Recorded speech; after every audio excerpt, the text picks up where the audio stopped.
Hello and welcome to the Real News coverage of the Republican National Convention in Minneapolis, St. Paul. Joining us today is Republican Congressman Ron Paul, a leading libertarian from Texas, well known for his views on limited government, low taxes, and free markets. He was also the only Republican presidential candidate who opposed the Iraq War. Congressman Paul now heads up Campaign for Liberty and comes to us live from Minneapolis, where he's hosting his not a counter-convention, only a celebration, Rally for the Republic. Congressman, thank you for joining us. You've critiqued the neocons for going to war in Iraq, for having a vision of an American empire based on military might. My question is John McCain a maverick or a neocon? And how does your vision of foreign policy differ from McCain's? Well, he's closer to being a neocon. I guess you have to define what a maverick is. Sometime if you say that John McCain is a maverick because he joins liberals on programs like McCain-Feingold and joins Democrats when he votes for higher taxes, I guess you can define that as a maverick. But his foreign policy is very close to the neocons. He is very militaristic and believes that we should have more troops overseas, not less. So his foreign policy would be 100% opposite of mine. Explain a little bit about your basic positions. I mean, I understand you would actually close American military bases around the world and bring troops home. That's a very different vision than the last 50, 60 years of U.S. foreign policy. Yes, and the last 50 or 60 years has given us nothing but grief when you think about Korea and Vietnam and Persian Gulf Wars and Iraqi wars and Afghan and on and on. And it literally has contributed to our bankruptcy. I mean, we're spending close to $1 trillion a year maintaining our empire, and it will come to an end, just as the economic system collapsed in the Soviet system. The system here is going to collapse because we can't be maintaining this with our ability to pay for it. Now, the Republican Party has been pretty close to insulting with you over the convention. You didn't get to speak. You've even had your movement on the floor limited. Why are you positioning as the Campaign for Liberty as something fighting for the soul of the Republican Party? And let me just add to that question.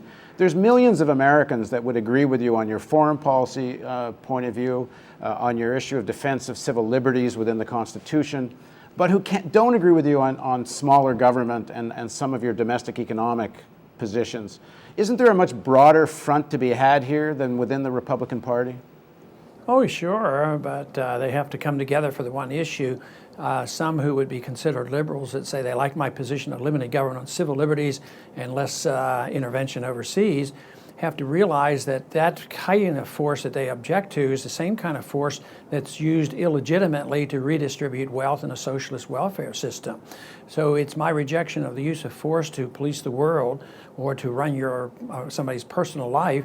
It is rejection of that makes me reject the notion that a government should tell you how to spend your money and what you do with it and whether you can be involved in internet gambling and making these personal choices. So I believe I'm just making a consistent defense of personal liberty. But why still from within the Republican Party? It seems like the Republican Party wants to distance themselves greatly from you.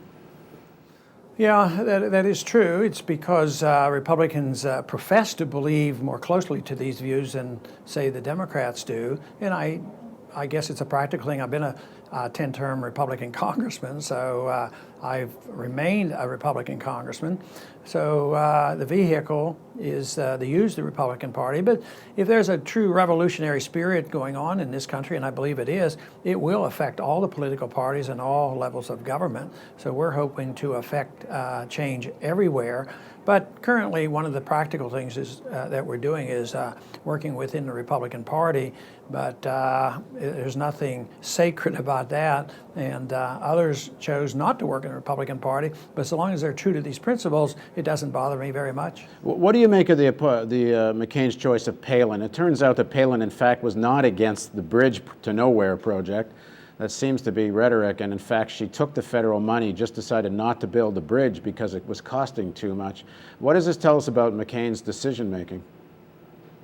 Well, I think in some ways it was pretty shrewd politically because she appeals to conservatives, especially social conservatives, so it didn't hurt him politically, but I don't think it has any real impact. She's not going to be a vice president, as if she were to be elected, as strong as, say, a Cheney to drive foreign policy. So even if she did come around to agreeing what I'm saying about foreign policy, I doubt very much if she could slow John McCain down. It's a tool and a technique to help him win the election, and in a way, pretty smart trick. Do you see any difference between the foreign policy between McCain and Obama? No, I don't see any difference at all. Actually, Obama was more aggressive and first on in sending more troops to Afghanistan, and then McCain said, yeah, okay, even though Obama wants to come across as getting troops home on a timeline from Iraq, so does the administration at the moment, or at least the Iraqi government does. But he's not talking about closing down all the bases in Iraq and closing down the biggest embassy in the world in Baghdad. And he strongly supports expanding our role and sending more money and influence into Georgia, which is there to protect the oil pipeline from the Caspian Sea down to Turkey. So there really isn't any different. He's never said about bringing troops home from Europe or Japan or Korea. And there's a big concern about our deficit. And we use about $1 trillion a year to maintain this empire. And the American people aren't offered a choice. The foreign policy are essentially the same. And we need a lot different foreign policy if we expect to really eventually have a strong national defense. One final question on your economic policies. How would the free market deal with the climate change crisis? If you take the coal industry, which supplies the majority of American electricity and is said to provide perhaps 30–40% of the carbon emissions in the United States, how is there a free market solution to reducing the effects of coal with any kind of time frame scientists tell us, which is we have a 10–15 year window? Well, the free market is very protective of the environment, and if coal is a pollutant, and some people would argue with you, if it is, they don't have a right to pollute your air or my air or anybody else's. But the one thing the government could do is get out of the way, because we do know a source of energy which is cheap and clean, and that's nuclear. But the government prevents us from doing that. They inhibit the development of nuclear power. At the same time, they don't do anything to stop pollutants in the air, and they give these carbon permissions and all these things, or they go and subsidize corn to make ethanol, which is not economically feasible. You need the market to operate to tell you which is the most inexpensive, and right now it's probably nuclear energy. If it is ethanol, they ought to recognize the fact that the best source of ethanol is not corn. Sugarcane is a lot better, but the best source is hemp. And what do? We go to jail if we raise hemp. So there's a lot the government could do to, dealing with these issues of environment and pollution. In a case of national emergency, let's assume the scientists are correct about climate change crisis, it is a severe national emergency, or someone were to attack America, which I guess you would consider national emergency. Certainly there you see a role for strong government. Yes, but strong government doesn't mean that we have troops all around the world, because that's what precipitates, our crisis. So yes, there's a role to be played, but if there is a significant problem, you might look at how much hydrocarbons the Pentagon burns, and out of 216 countries of the world, I think they're about the 46th largest country in the world, and they're burning all this oil, and we go over there to try to keep our energy flowing in there, and we go over the Middle East and cause wars. Dropping all these bombs certainly hasn't been an advantage to the environment. Congressman, thank you very much for your time.